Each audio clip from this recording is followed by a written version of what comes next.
Hi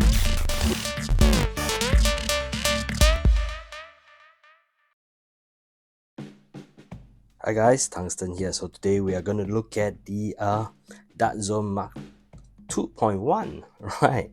So this thing actually costs around 130 SGD, Singapore dollars. So I actually pay for this blaster itself.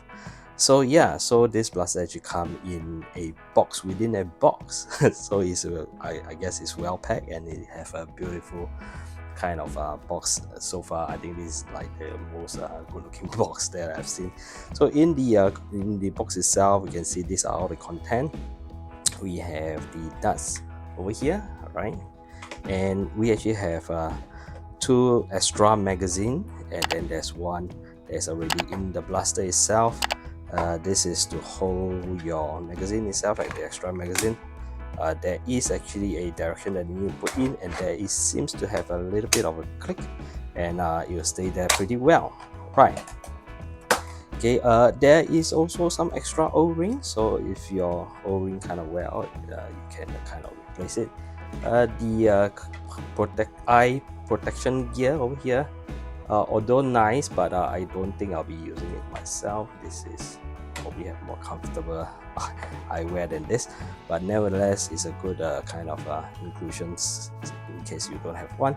And then there's a holster over here for the blaster itself, and then an extra kind of compartment for the muzzle itself over here, which you can remove, right? So first thing first, that I want to take a look of the Mark II is basically 2.1 is basically the size comparison. So if you overlay the old Mark II, you can see that the 2.1 is significantly bigger, kind of. Okay, you can see that the overall length and everything is kind of bigger. Even in terms of the handle grip itself, it is bigger as well, because now this is a MK2.1 blaster itself.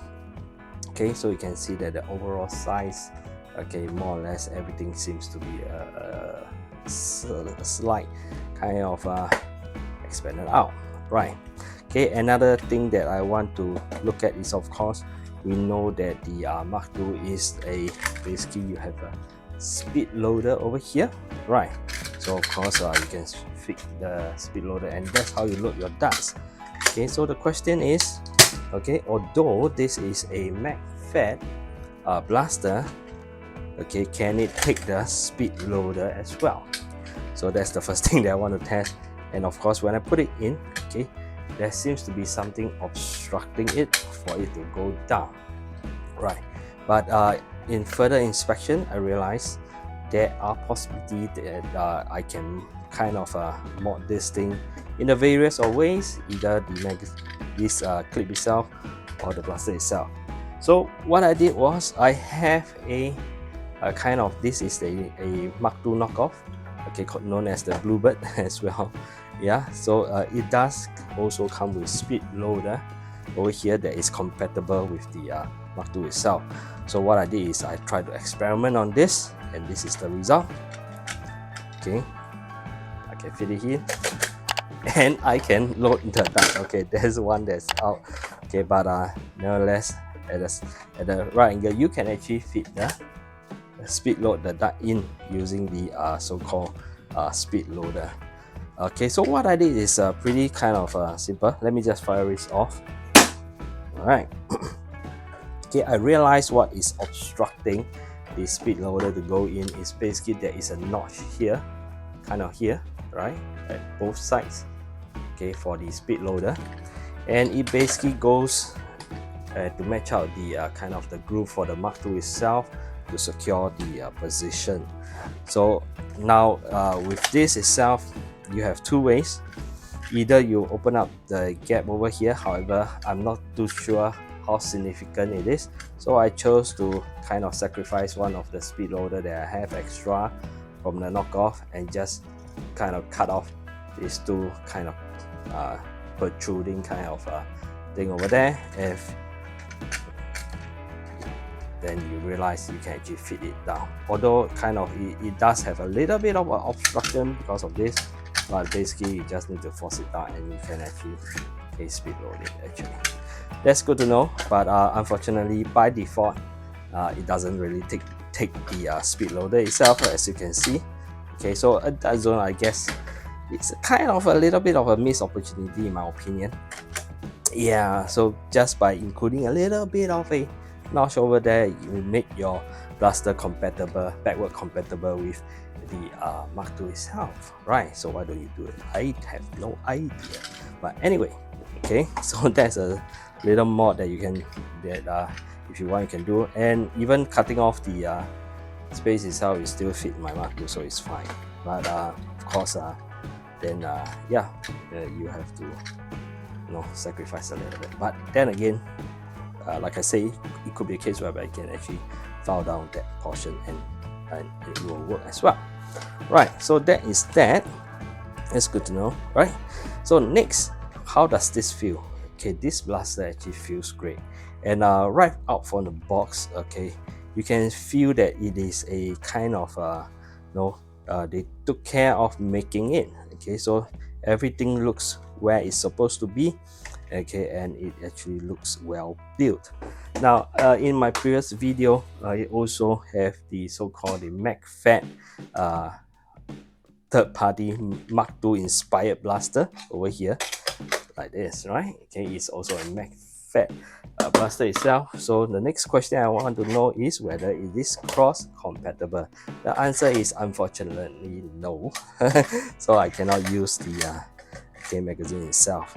In fact, this magazine is a lot smaller than the Mark 2.1, as you can see over here.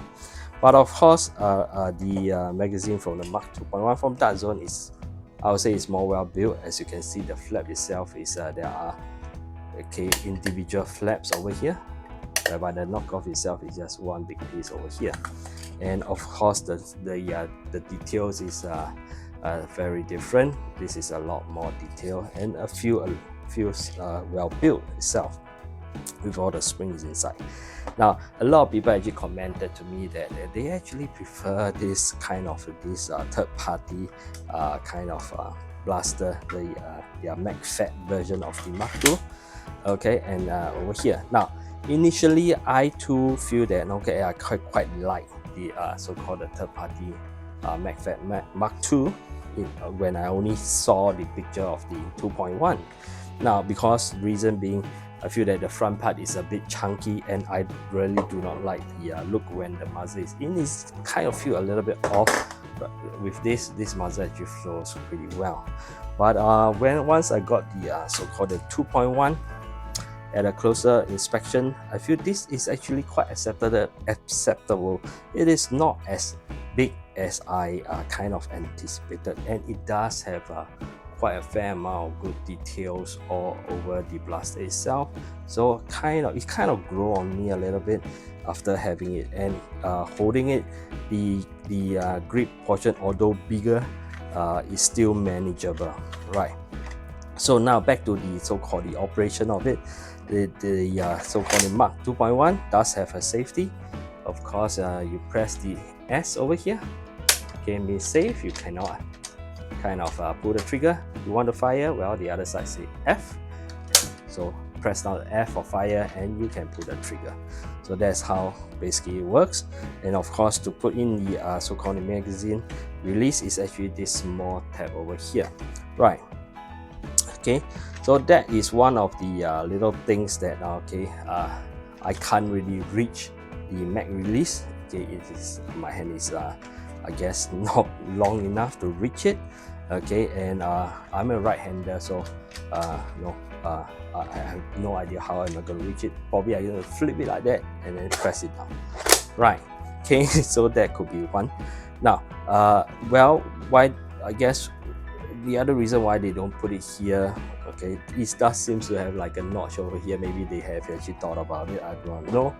Okay, if you look at the so-called the inspired blaster itself, the release is actually here, which I can reach. But of course, if you put it here, now if you are left-hander, then if it's not done nicely, then of course it might obstruct your firing hand if you are left-hander. So maybe that is the consideration.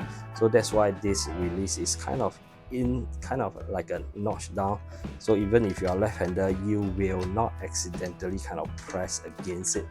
So that could be one of the consideration. But even if a left-hander, is not that easy to kind of reach it as well, right here. So that's kind of what it is, and it's pretty small as well.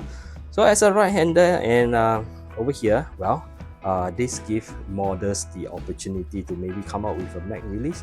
I guess you can basically do a piece whereby you kind of extend it all the way here, up here, kind of, then you can press it down, right? I mean, well, that could be a modding kind of project in the making. Okay, we can think about that, right? All right, so let's talk about the Mac release. Initially, when I test it out, I press it, okay, then I feel, oh, it actually spring out. Is this a feature? Is that something that they actually designed? Where is the spring coming from? So I'm actually very curious when I first got the blaster and saw that. Okay, so with the, it almost like help you kind of release it, and then the gravity drops. Right, so I thought, what is that a design, or is it a byproduct of certain things? So when I prime the blaster, okay, I need to fire this off, I think. Okay, yeah, because there's something inside. Okay, I have darts inside. Okay, my bad. Okay, user error. But anyway, okay, so when I look further, I realize when I prime, right, now if I flip it over now, if you press, you realize, hey, it is not springing out. All right, again, the Mac release. In fact, if you do it this way, of course, it can still gravity drop. Okay, if you don't hold your grip too tight, of course. Okay, so what is going on is basically, I believe, okay, the springing out is basically caused by the flap, because they are spring loaded, it's squeezed, and then of course this piece over here as well. Okay, it actually springs. Okay, so it's because when you prime it, okay, basically the whole plunger is basically pressing against the spring itself.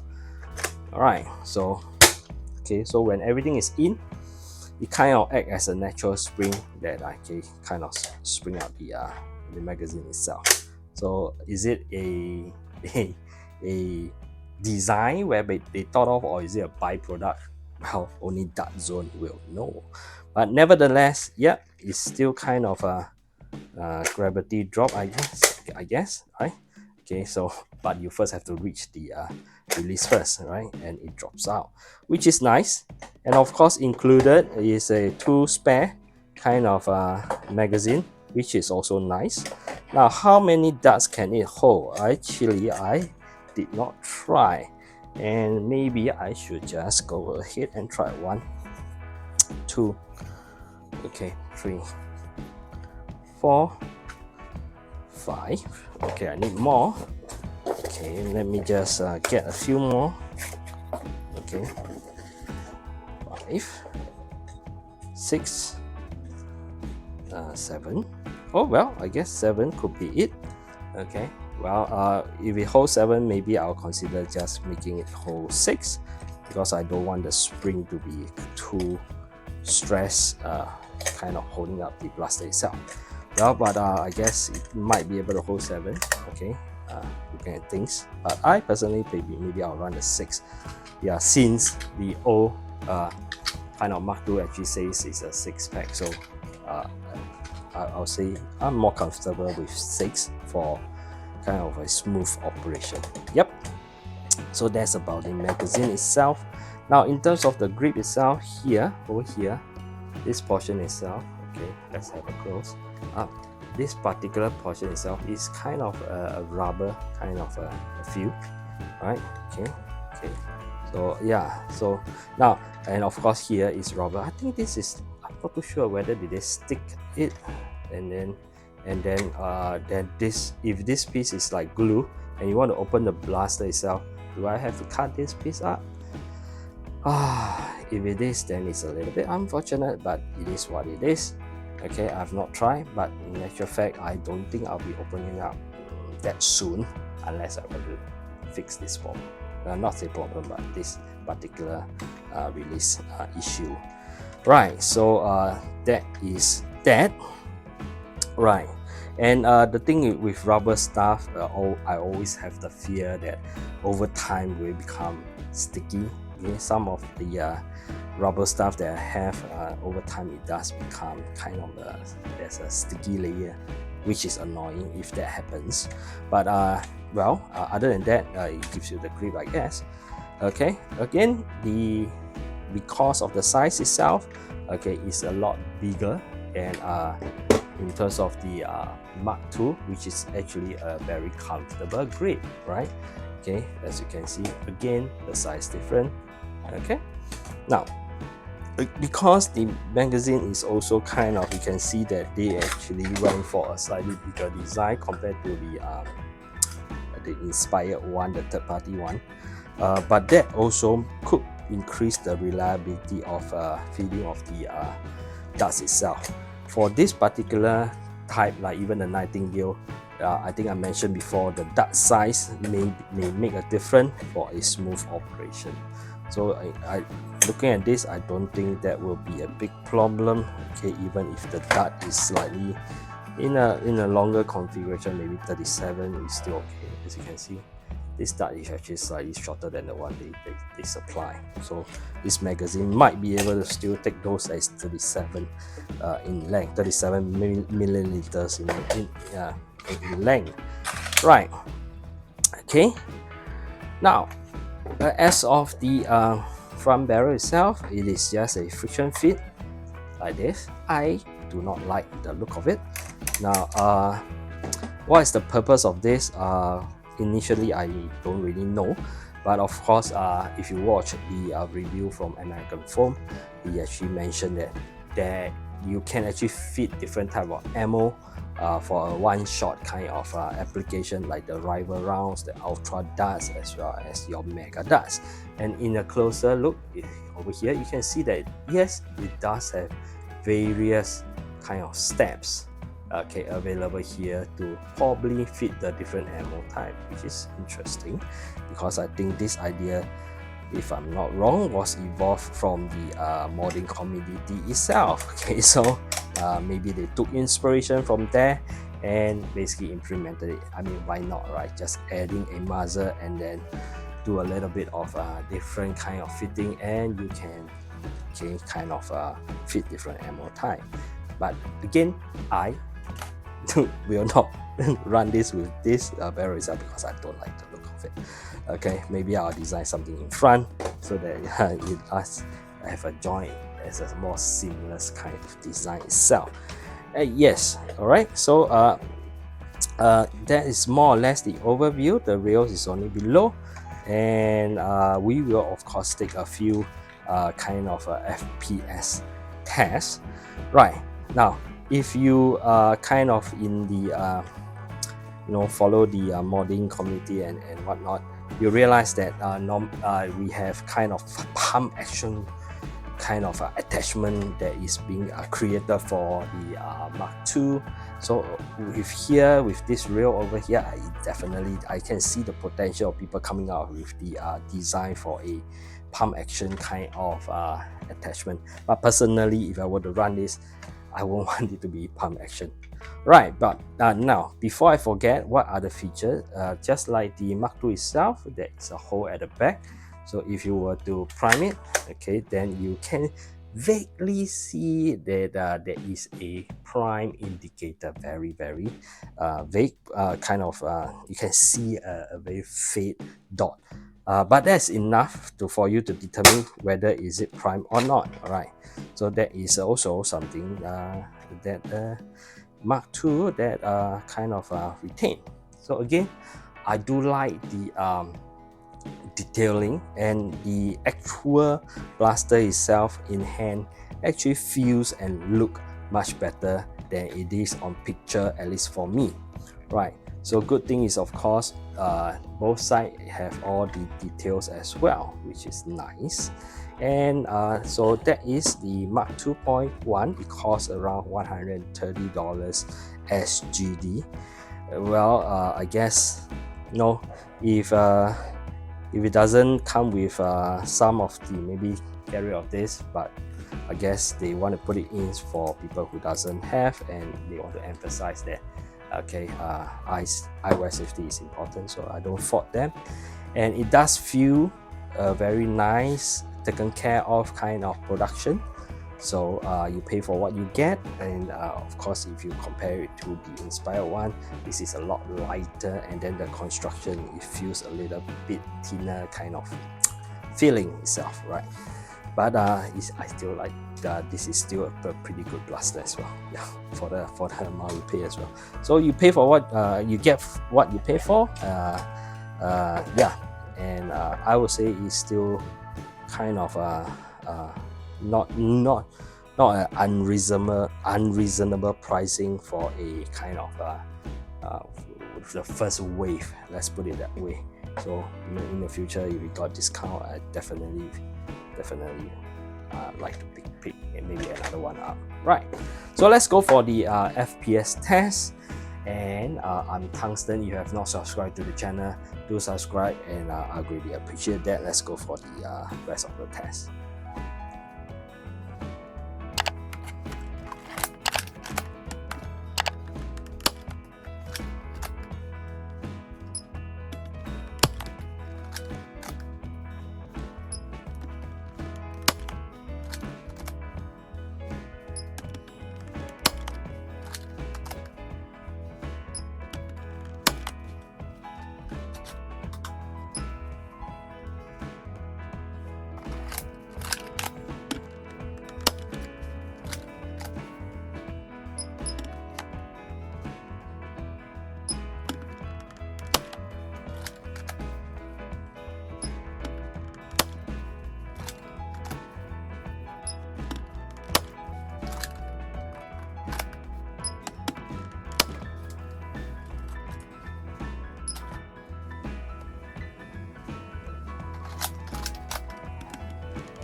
Well, now you see the result of the FPS.